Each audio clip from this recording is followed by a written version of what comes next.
can come forward, it would be really helpful.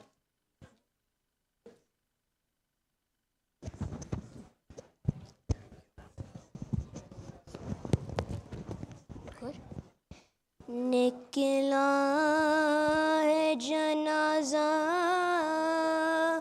کوئی اللہ کے گھر سے، نکلا ہے جنازہ کوئی اللہ کے گھر سے، افلاک میں ایک شور ہے ماتم کے اثر سے، نکلا ہے جنازہ کوئی اللہ کے گھر سے، افسوس کے مسجد میں نمازی گیا مارا، افسوس کے مسجد میں نمازی گیا مارا، کچھ کم نہیں یہ حشر قیامت کے اثر سے،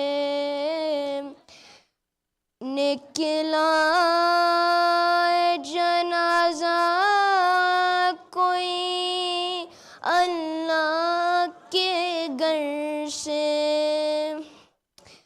زینب سے یہ کہہ دو کہ وہ دل کھول کے روئے، شبیر کی ہمشیر ہے رونے کو نہ ترسے، عباس ذرا زینب مضطر سے خبردار، ارے فریاد میں ہاتھ جانا نے چادر کہاں ہے سر سے، نکلا ہے جنازہ کوئی اللہ کے گھر سے، نکلا ہے جنازہ کوئی اللہ کے گھر سے، زینب سے یہ کہہ دو کہ وہ دل کھول کے روئے، نکلا ہے جنازہ کوئی اللہ کے گھر سے، نکلا ہے جنازہ کوئی اللہ کے گھر سے، صلوات۔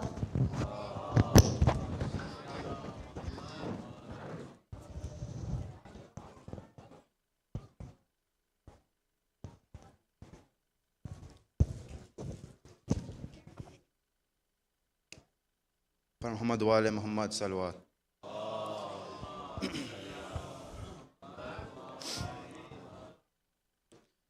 یوں رو رہے ہیں دیکھ کے زینب کو مرتضیٰ، یوں رو رہے ہیں دیکھ کے زینب کو مرتضیٰ، شاید خیال آیا ہے بازار شام کا،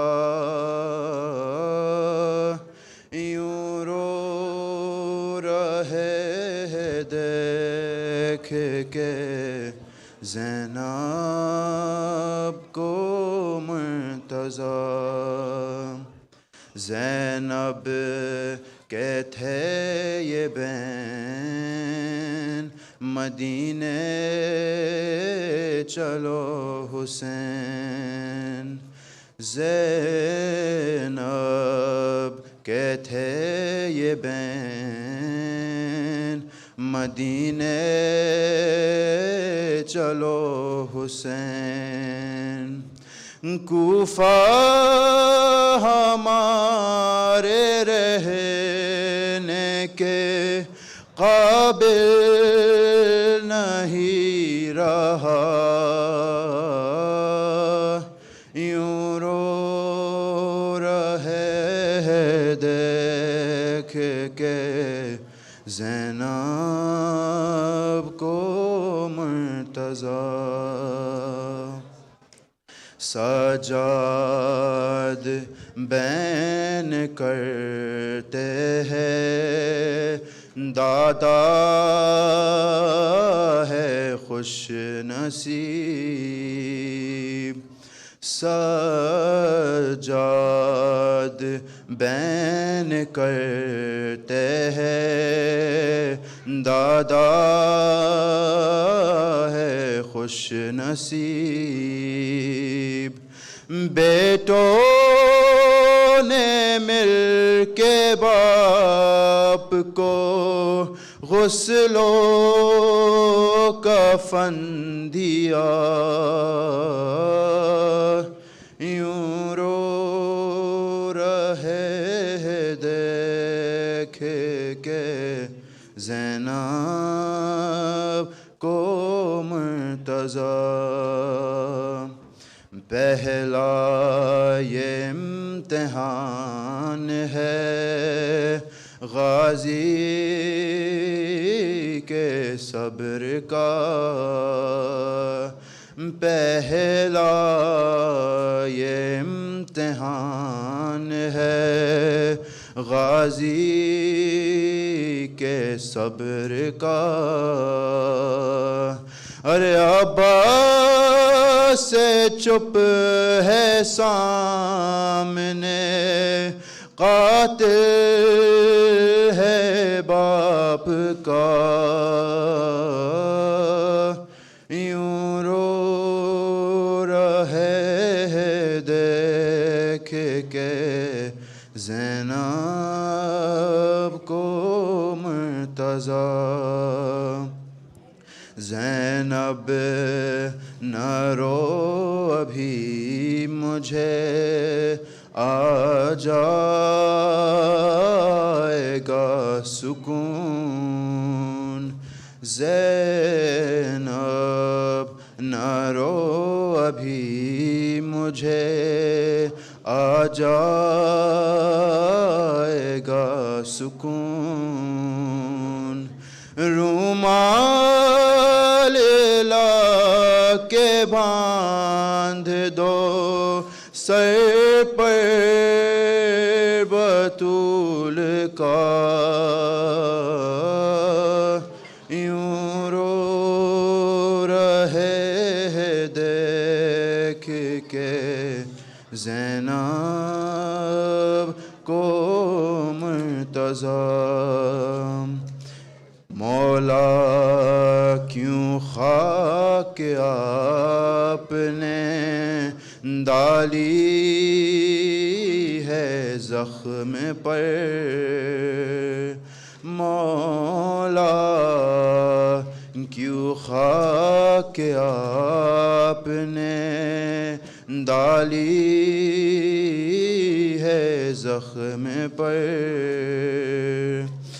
کیا یاد آ گئی ہے مصلی پہ کربلا یوں رو رہے دیکھ کے زینب کو مرتضی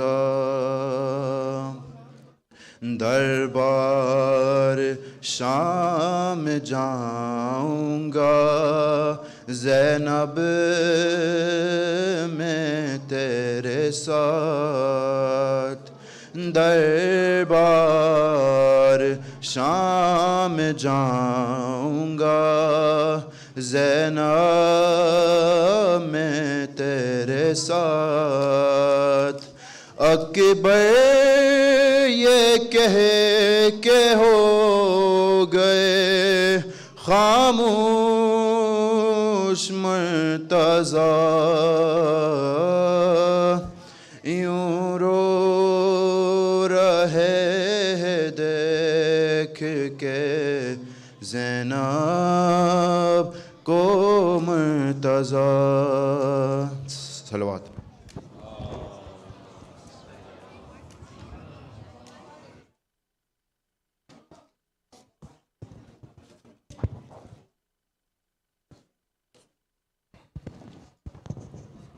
صلوات پر محمد و آل محمد.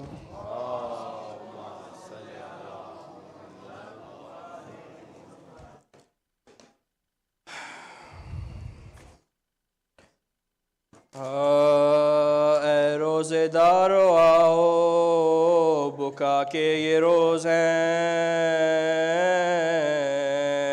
سعادت پر نزول بلا کے یہ روز ہیں سر تاج اوصیاء کے عزا کے یہ روز ہیں تم سے وداع شیر خدا کے یہ روز ہیں تم سے وداع شیر خدا کے یہ روز ہیں زخمی ہوا امام تمہارا نماز میں ظالم نے روزے دار کو مارا نماز میں ظالم نے روزے دار کو مارا نماز میں سر پیٹو مومنو سرے حیدر ہوا دو نیم ایما کے برج کام انور ہوا دو نیم سوچو تو فرق شاہ کا کیوں کر ہوا دو نیم لکھا ہے مغز تک سر اتھر ہوا دو نیم لکھا ہے مغز تک سر اتھر ہوا دو نیم زہران بال کھولے نبی نانگے سر ہوئے تم بے امام اور حسن بے پدر ہوئے تم بے امام اور حسن بے پدر ہوئے لکھا ہے جب دو نیم ہوا فرق مرتضی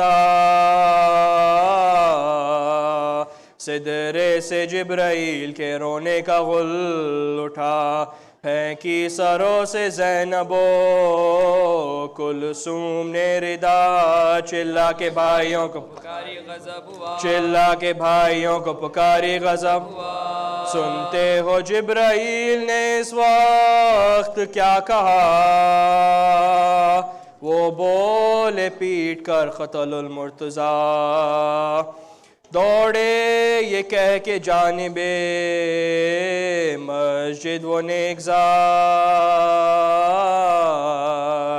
ڈوبی ہوئی لہو میں ملی کشتی نجات ماتھے پہ خون باپ کا مل کر کہی یہ بات ہے اٹھایا قبلہ کعبہ پہ کس نے ہاتھ ہے اٹھایا قبلہ کعبہ پہ کس نے ہاتھ رلوایا نانا جان کو دارو سلام میں بن باپ کا کیا ہمیں ماہ سیام میں بن باپ کا کیا ہمیں ماہ سیام میں پڑھوا کے پھر نماز جماعت کی مجتبی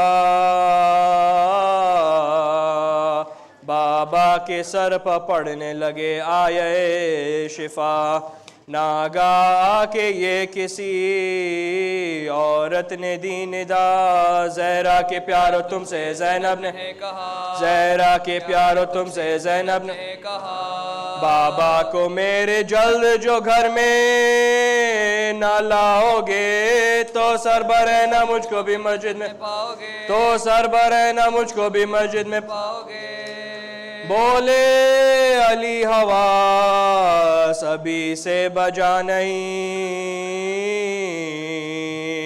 زینب سے کہہ دو کوفہ ہے یہ کربلا نہیں میں بے دیار و بے کسو بے آشنا نہیں شیعہ ہے گرد نرغ اہل جفا نہیں شیعہ ہے گرد نرغ اہل جفا نہیں پردے سے ننگے سر تو ابھی کیوں निकलती है, क्या हल्क पर हुसैन के तलवार चढ़ती है, क्या हल्क पर हुसैन के तलवार चलती है।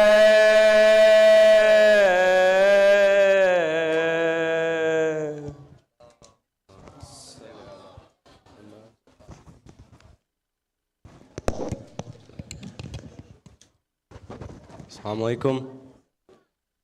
First, we are expecting a big crowd, so everyone in the back, can you guys please move forward with the loud salawat?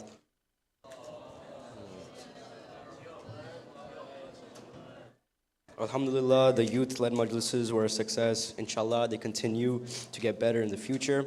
Tonight, Brother Misam Jafri will enlighten us about peace and justice. Let us hope to implement the knowledge we attain tonight and apply the given into our very own lives. Now, without further ado, please welcome Misam Jafri to the podium with the loud salawat.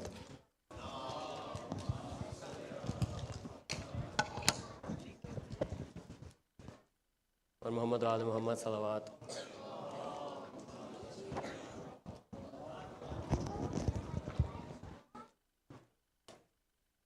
औज़ु बिल्लाहि मिनश शैतानिर रजीम, बिस्मिल्लाहिर रहमानिर रहीम, अल्हम्दुलिल्लाहि रब्बिल आलमीन, वस्सलातु वस्सलामु अला अशरफिल अंबियाए वल मुरसलीन, सय्यदिल अव्वलीन वल आखिरीन व नबियना अबुल कासिम मुहम्मद, अल्लाहुम्मा सल्लि अला।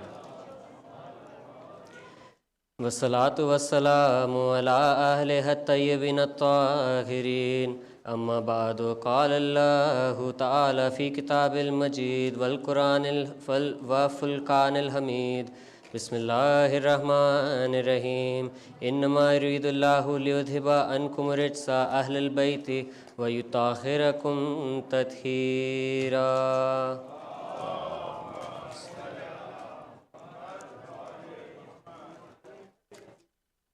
Can we have everyone come up just with a loud salawat, just a little bit? Allahumma salli ala Muhammad wa Assalamu alaikum. We should consider ourselves in eternal gratitude to Allah for placing the undying love of Prophet Muhammad and his progeny in our hearts. God has made us fortunate enough that we are that nation of people who follow the teachings of his Ahlul Bayt. Without the Ahlul Bayt in this world, there would be nothing at all. The first creation that was made in this universe was the light of Prophet Muhammad. You hear it in Christians' books too. It's the famous phrase, and then God said, let there be light. That light of Prophet Muhammad that they're talking about, the light that they're talking about in Christian books is that same light. It's the first thing created. And I know I could never thank God enough. I could not do enough namaz, rozeh, hajj. I could never thank him enough for placing this love of Prophet Muhammad in my heart. Unfortunately, we were not there for Imam Hussain for the day of Ashura. However, as Shia Muslims, we believe that there will be another Karbala.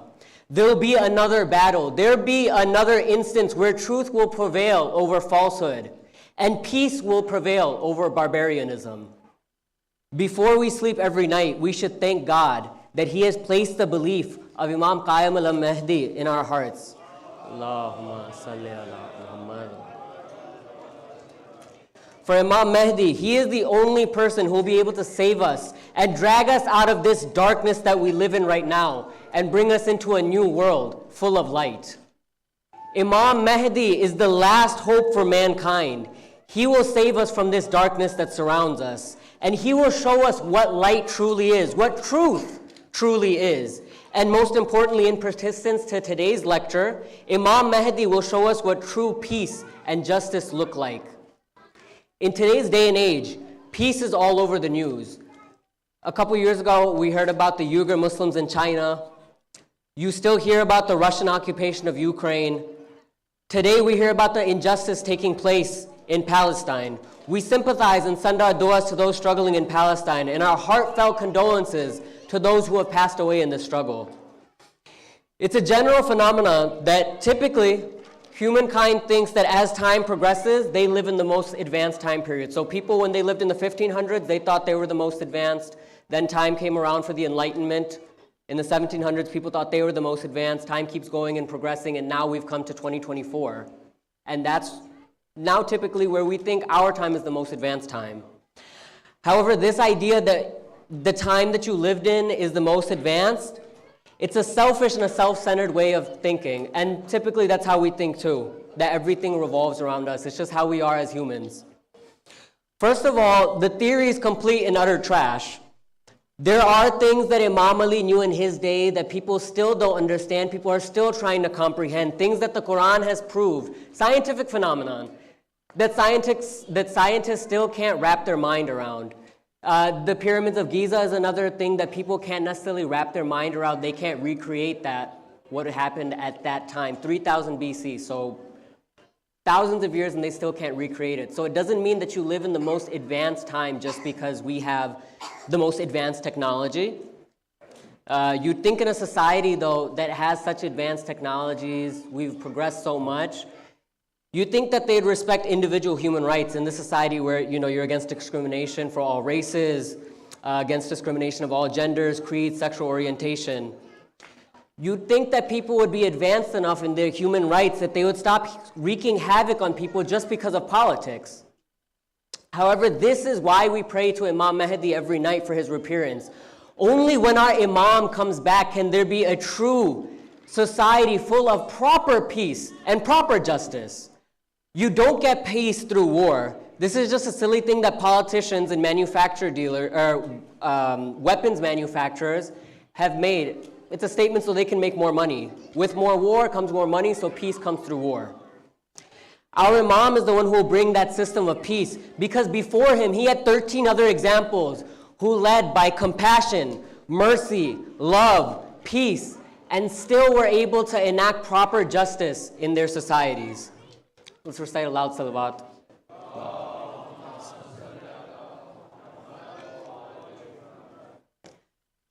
All across human history, when a leader is in power, they typically abuse their power and take over more lands with their newfound power that they have. To stay strong, leaders like Alexander the Great, Julius Caesar, Genghis Khan, and others, they've taken advantage of their winning streaks and high points in their political careers to benefit themselves and rapidly grow the empire that they had.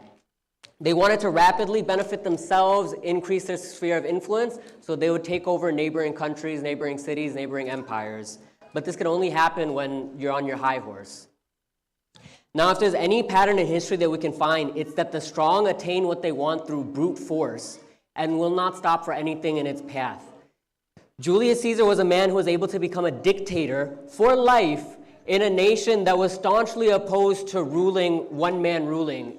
As you guys know, Rome was a republic, and that was the government that they based themselves off of, gave themselves so much pride for, that we are a Roman republic. But Julius Caesar came in and took that whole idea away and became dictator for life. The weak, on the other hand, must appeal to the strong and seek refuge in their stronger peers, hoping that they'll be dealt with in ethical and morally upright ways. Some leaders have had the good fortune of appealing to their conquerors of the land, and they strike an alliance with them, so they kind of luck out. However, others have been not as unfortunate. But our Ahl Bayt is a different breed of people, cultivated out from the light that made Prophet Muhammad.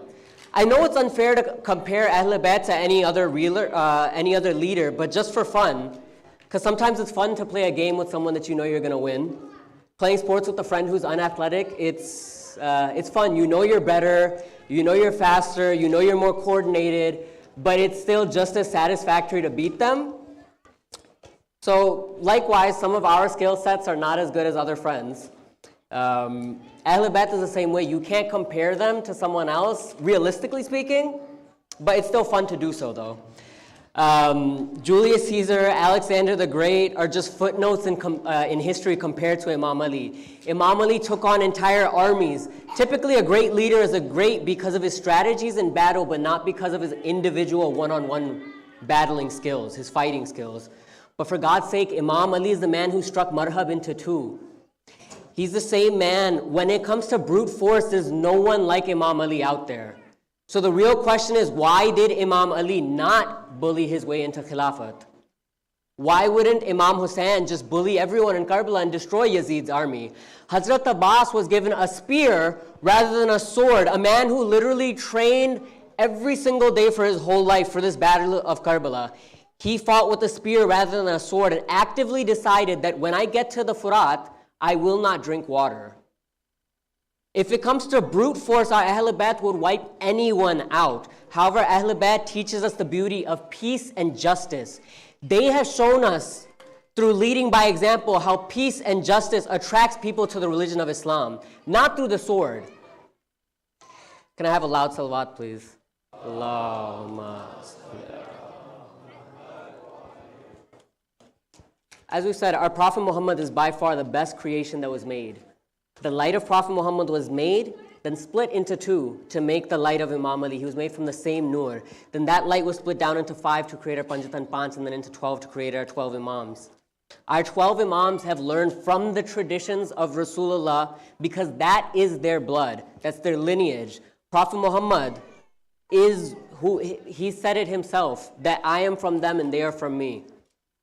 Our Imams are true embodiments of what following the sunnah of the Prophet actually means. They have been passed down generation after generation, stories of their grandfather Rasulullah, how he would walk, how he would talk, how he would do business, how he would treat others.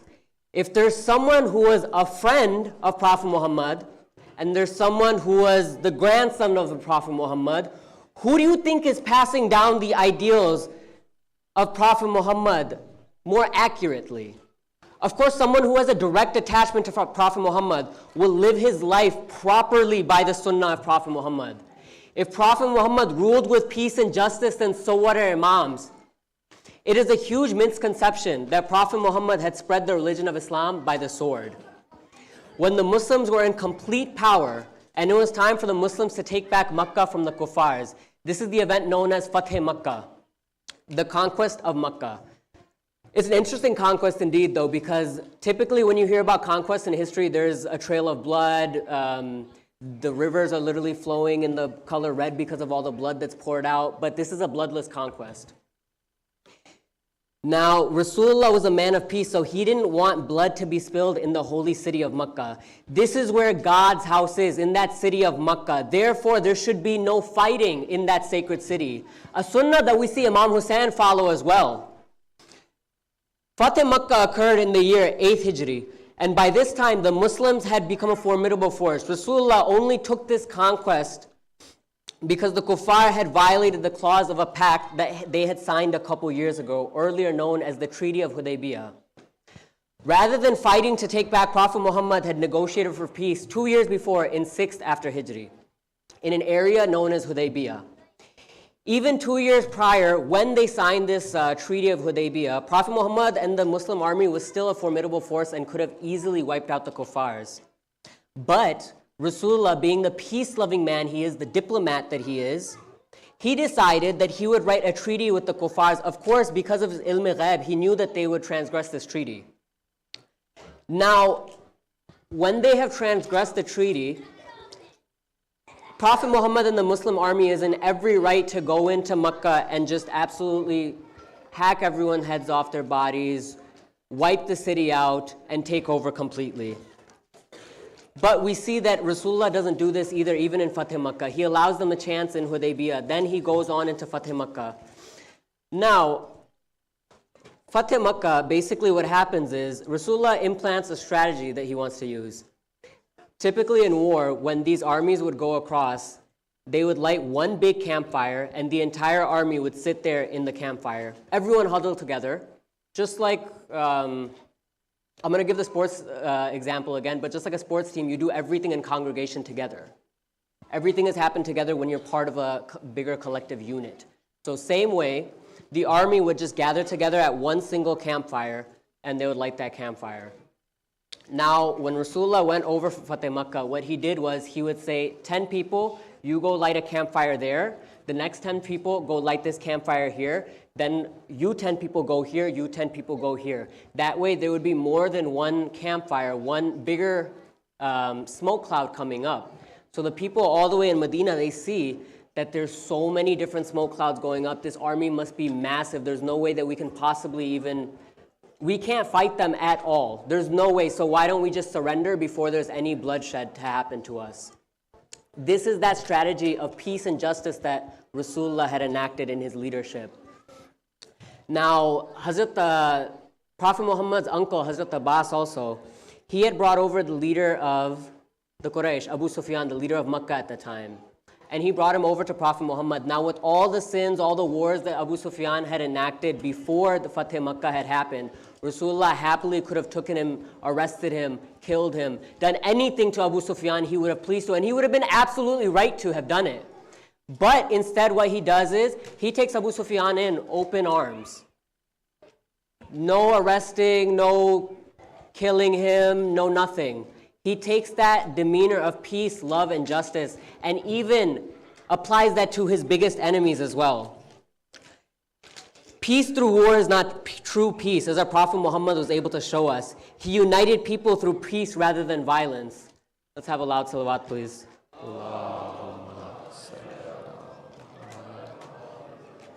One more salawat, please.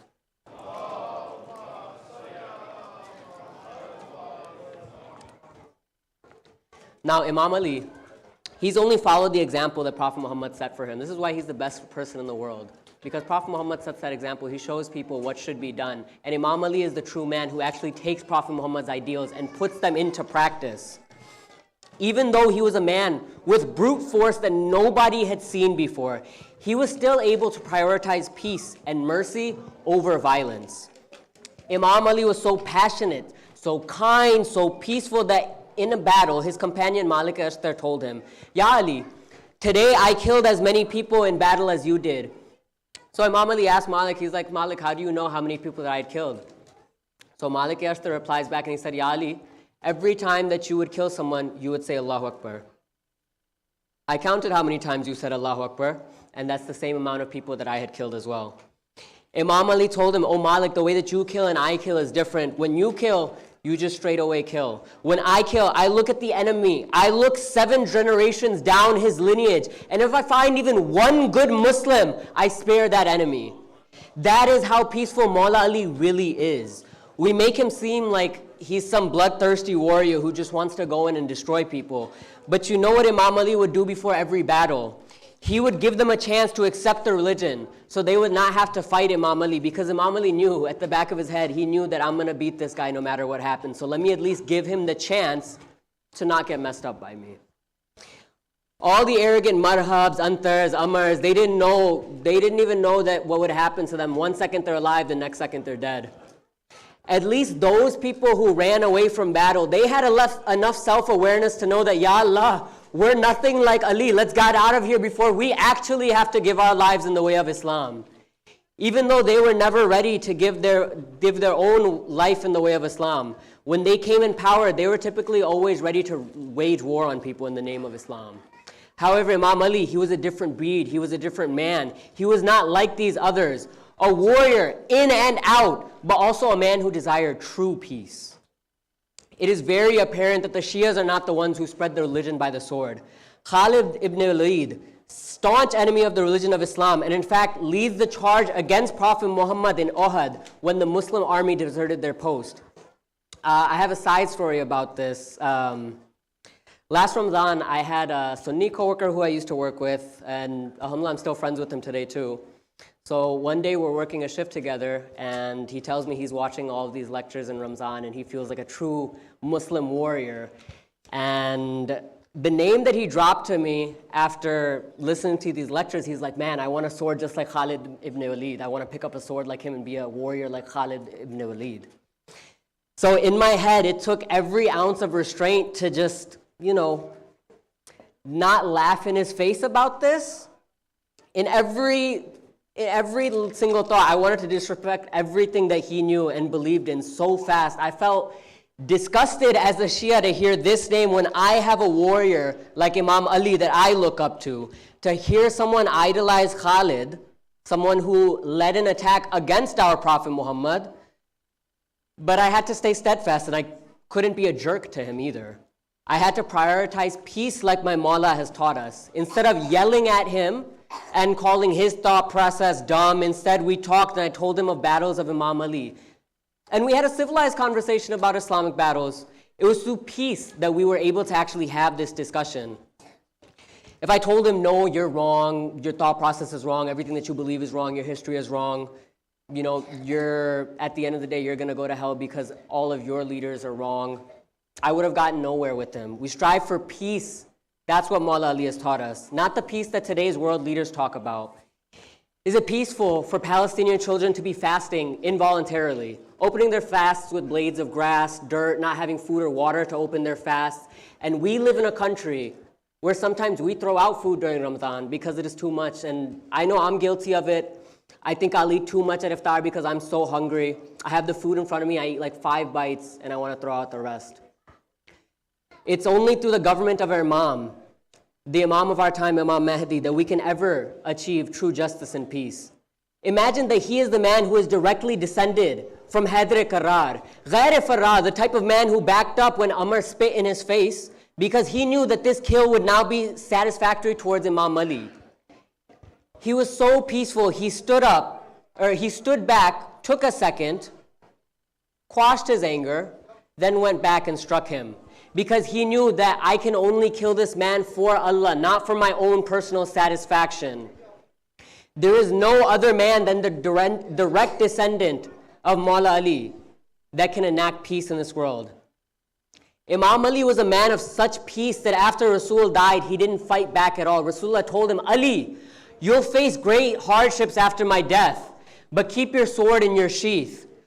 Who would have thought that a man with such jalal, Asadullah, would be able to keep his composure after what they did to his wife Fatima? They pushed a burning door on his wife and smashed her behind the door, causing the nails of the door to puncture Bibi Fatima's ribcage. The engineering of the house was different back then, so the nails to the doors were in such a position that when she was smashed in between this door, the nails of that door had punctured in her ribs, and the physical trauma from this attack on Bibi Fatima caused her to have a miscarriage and led to her injuries led to her death. For years, Imam Ali would be alone. Without the companionship of Bibi Fatima, he endured much pain, but nothing caused him more pain than discovering the broken ribs of his wife. And yet he still stayed steadfast. He was still a peaceful man. He still enacted justice. When he was ready to leave the house of his daughter on the morning of 19th Ramzan, he was going towards the Masjid Kufa for Fajr prayers, and even the birds held on to Imam Ali's Abba. They held on to the Abba in their beaks as to signal him, "Oh Master Ali, we know what is to happen to you. Please don't go towards the masjid this morning." Imam Ali, though he continued on to the masjid, he went around and he waked the people sleeping in the masjid for Fajr prayers. And although he knew he would be struck by Ibn Muljam, he didn't hesitate even once to wake him up. Death never scared Imam Ali, for he was the man who was saying countless enemies of Islam. So what if Ibn Muljam doesn't have the gall to slay me to my face? Then let him strike me in my sujood. The only time you can sneak up on a warrior like Imam Ali is when he is praying to his God. At that time it's just Allah and Ali, with nothing there to distract Imam Ali from his Lord. Imam Ali could have easily killed Ibn Muljam since he had that ilm-e-ghaib, but look at that peacefulness and justice of Imam Ali. He knew what was to happen, yet he knew it was unjust to punish Ibn Muljam for an act he hasn't even committed yet. Imam Ali began his prayers for Fajr and led the Jamaat. When he went down in Sajda, Ibn Muljam had come down with a sword so poisonous that it said if you drop a single drop of that poison in a river, all the fish in that river would perish. Imam Ali was struck by this poisoned sword, and immediately he shouted, "Fustu bi Rabbi Kaaba! By the Lord of the Kaaba, I am successful." Once news spread around Kufa that Imam Ali had been struck, people had slandered the name of our Imam so much that they were shocked to find him in a masjid. These hypocrites, munafiquns, these assassins had tried dragging his name endlessly through the mud. But how can you drag the epitome of peace, justice, compassion, kindness? How can you drag my Maula's name through the mud? Imam Ali was carried back to his home, and his killer was arrested and brought to him. Imam Hassan, he asked him, "Baba, what would you like to do with this man who has struck you?"